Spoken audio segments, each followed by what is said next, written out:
Hello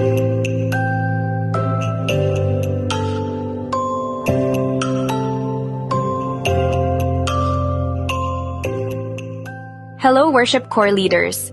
Welcome sa Worship Leadership Ignition Team Orientation. Kung nandito ka, ibig sabihin may tawag si Lord sa'yo. At hindi ka nag-iisa sa journey na to. Ano ang purpose ng orientation? Simple lang, ito ang unang hakbang sa ating worship leadership training. Naka-anchor ito sa pinakadakilang utos ni Jesus. Mahalin ang Diyos ng buong puso, kaluluwa, isip at lakas. At mahalin ang iba tulad ng pagmamahal sa sarili. Mark 12:30-31. Ang goal natin? Hindi lang maging magaling sa musika, kundi lumago spiritually, as individuals and as a team.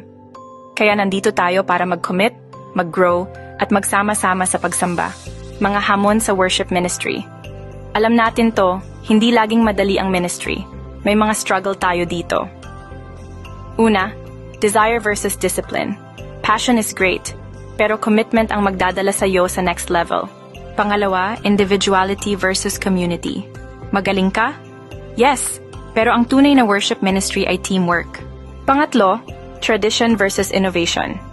Paano natin ipapasa ang old school habang ginagawa itong bagong approach para sa new generation? Pero tandaan mo, tinawag ka ni Lord dito for a purpose.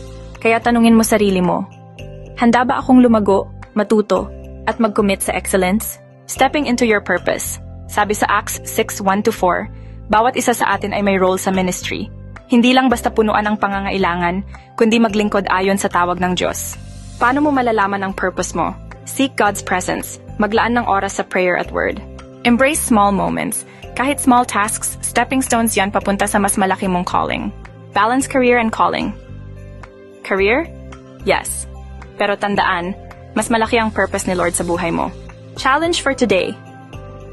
Mag-isip ka ng isang step na pwede mong gawin ngayong linggo para ipamuhay ang calling mo sa Lord. I-share mo sa team. Worship leading is about creating a space for God's presence. No matter your role, on stage or behind the scenes, you are important to the body of Christ. See you in a bit.